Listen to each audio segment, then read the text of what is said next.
Learn Speaking English by Anita Madam.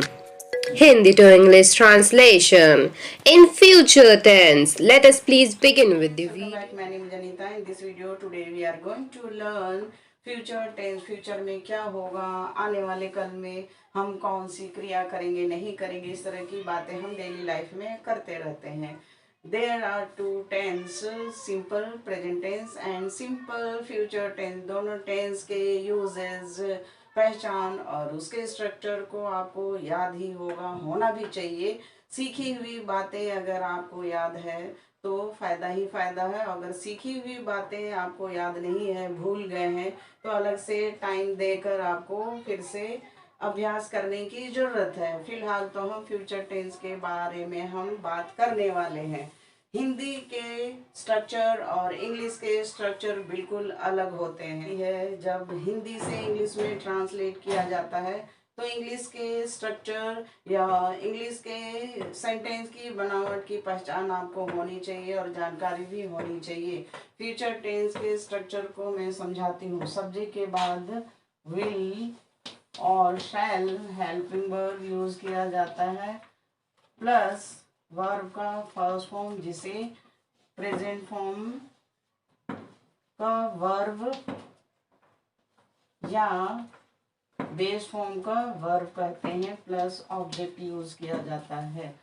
पहले आई और we के साथ शैल यूज किया जाता था, लेकिन आधुनिक काल में आई और वी के साथ शैल या विल दोनों का यूज किया जाता है. कोई फर्क नहीं पड़ता है. आगे मैं आपको बताऊंगी कि शैल का प्रयोग किस सिचुएशन में किया जाता है. बाकी other pronoun he, she, they, it, you या कोई भी नाउन के साथ विल का प्रयोग किया जाता है, जिसका अर्थ होता है गा, गे, गी. जैसे आप हिंदी में वाक्य में देख सकते हैं कि यहाँ कर्ता के बाद यहाँ क्रिया है और हर क्रिया खाऊंगा, जाऊंगा, नाचेंगे, लिखेगी, रुकेंगे. वाक्य के अंत में गा, गे, गी है और ये भविष्य काल की पहचान होती है हिंदी के वाक्यों में. लेकिन इंग्लिश के वाक्यों में फ्यूचर टेंस की हम पहचान कैसे करते हैं? सब्जेक्ट के बाद विल और शैल हेल्पिंग वर्ब यूज किया जाता है प्रेजेंट फॉर्म के वर्ब के पहले. आइए यहाँ आपको मैं बताती हूँ. मैं, हम, वह, वे हिंदी का कर्ता है. कर्ता को इंग्लिश में सब्जेक्ट कहते हैं और हिंदी के जो भी क्रिया है उसका इंग्लिश वर्ड आपको जानकारी रखनी चाहिए. जैसे I will eat, I will गो,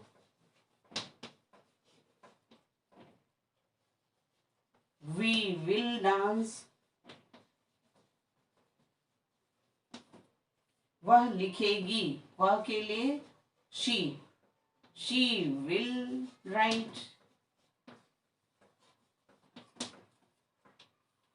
वे के लिए दे लिखते हैं, they will stop at 9 to 12. वे 9 से 12 बजे रुकेंगे. इस तरह से आपने देखा स्ट्रक्चर को. सबसे पहले subject I, we, she, then they, ये सब्जेक्ट है और जस्ट उसके बाद में हेल्पिंग वर्ब विल यूज किया गया है वर्ब के साथ. Will eat, will go, will dance, will write, will stop. तो इस तरह से जब ट्रांसलेशन की बात आती है, हिंदी से इंग्लिश में ट्रांसलेट किया जाता है, तो इंग्लिश के स्ट्रक्चर अलग होते हैं, हिंदी के स्ट्रक्चर अलग होते हैं. इसलिए इंग्लिश के हर टेंस के अलग अलग स्ट्रक्चर को हमें याद रखना और उसे जानना और उसे पहचानना बहुत ज़रूरी होता है. आगे मैं आपको हिंदी के वाक्य से इंग्लिश में कन्वर्ट कैसे किया जाता है या ट्रांसलेट कैसे किया जाता है उसे मैं टेंस के स्ट्रक्चर को समझने और याद रखने के बाद में हम तैयार हैं ट्रांसलेशन के लिए। आपके सामने 6 हिंदी के वाक्य दिए गए हैं और हिंदी से इंग्लिश में आपको ट्रांसलेट करना है। और हिंदी के स्ट्रक्चर अलग होते हैं और इंग्लिश के स्ट्रक्चर अलग होते हैं, चाहे वो टेंस के हो या कोई भी सेंटेंस के। सब्जेक्ट के बाद हेल्पिंग वर्ब विल या शैल यूज किया जाता है। उसके बाद प्रेजेंट फॉर्म का वर्ब जिसे हम बेस फॉर्म का वर्ब कहते हैं और जो एक्स्ट्रा वर्ड बचते हैं उसे हम ऑब्जेक्ट के रूप में लिखते हैं। पहले आई और वी के साथ शैल यूज किया जाता था, लेकिन आधुनिक काल में आई और वी के साथ विल भी यूज किया जाता है, कोई फर्क नहीं पड़ता है। तो आइए हिंदी के वाक्य में हम पहचानते हैं सबसे पहले सब्जेक्ट क्या है। जैसे हिंदी में हम कर्ता कहते हैं, कोई भी क्रिया को, करने वाला को कर्ता कहते हैं, और एक्शन डूअर को हम इंग्लिश में सब्जेक्ट कहते हैं, और सब्जेक्ट में नाउन या प्रोनाउन आते हैं जिसे हिंदी में संज्ञा या सर्वनाम कहते हैं। तो यहाँ सब्जेक्ट मैं, हम, तुम, वह, वर्षा, मैं, ये सब्जेक्ट है, और क्रिया को करने वाला कर्ता कहलाता है या सब्जेक्ट कहलाता है। अब क्रिया को पहचानते हैं, लिखूंगा, देखेंगे, गाओगे, देगी, होगी, बोलूंगा। वाक्य के लास्ट में गागेगी, इसके लिए हम विल या शैल हेल्पिंग वर्ब का यूज़ करते हैं सब्जेक्ट के बाद। उसके बाद मेन वर्ब या प्रेजेंट फॉर्म का वर्ब यूज़ किया जाता है और एक्स्ट्रा वर्ड ऑब्जेक्ट में यूज़ करते हैं। जैसे मैं एक पुस्तक लिखूंगा, I will write a book. Next, हम एक फिल्म या चित्र देखेंगे, we will see a picture. दूसरे तरीके से हम इसे बोल सकते हैं, we will watch a movie. Next, तुम एक गीत गाओगे, you will sing a song.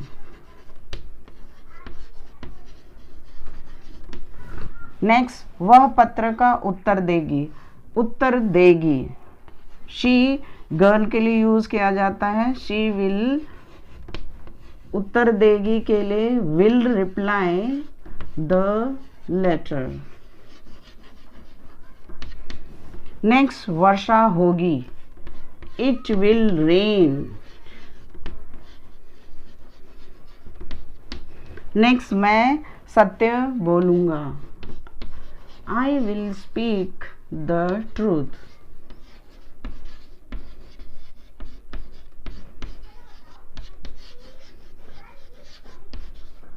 फिर से आपको इंग्लिश के स्ट्रक्चर के अनुसार आपको पहचान करा देती हूँ।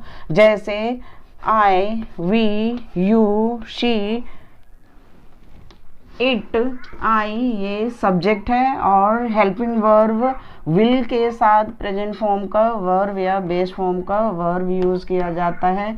जैसे will write, will see, will sing, will reply, will rain, will speak. ये हेल्पिंग वर्ब विल के साथ प्रेजेंट फॉर्म का वर्ब यूज किया गया है। और a book, a picture, a song, the letter, the truth ये ऑब्जेक्ट हैं। इस तरह से स्ट्रक्चर हमें बहुत मदद करता है जब हम हिंदी से इंग्लिश में ट्रांसलेशन करते हैं, और हमें दोनों हिंदी एंड इंग्लिश लैंग्वेज को जानना बहुत ज़रूरी है। और इस तरह से आप स्ट्रक्चर को याद रखते हुए बोलने और लिखने में आपको बहुत मदद मिलती है। और बोलने के लिए फिर से मैं दोहरा दूं, मैं एक पुस्तक लिखूंगा, I will write a book. हम एक फिल्म देखेंगे या चित्र देखेंगे, we will see a picture. तुम एक गीत गाओगे, you will sing a song. वह पत्र का उत्तर देगी, she will reply the letter. वर्षा होगी, इट विल रेन। मैं सत्य बोलूँगा, आई विल स्पीक ट्रूथ है। तो बोलने के लिए भी प्रैक्टिस की ज़रूरत है। अभ्यास करेंगे तो आपको अंग्रेजी 100% बोलने के लिए कंफर्टेबल हो जाएंगे। जैसे I will write a book, we will see a picture, you will sing a song, she will reply the letter, it will rain, I will speak truth। इस तरह से अभ्यास की ज़रूरत होती है, प्रैक्टिस की ज़रूरत होती है। डेली मेरा वीडियो अगर देखेंगे तो आपको अंग्रेजी बोलने में बहुत एक्सपर्ट हो जाएंगे और परफेक्ट हो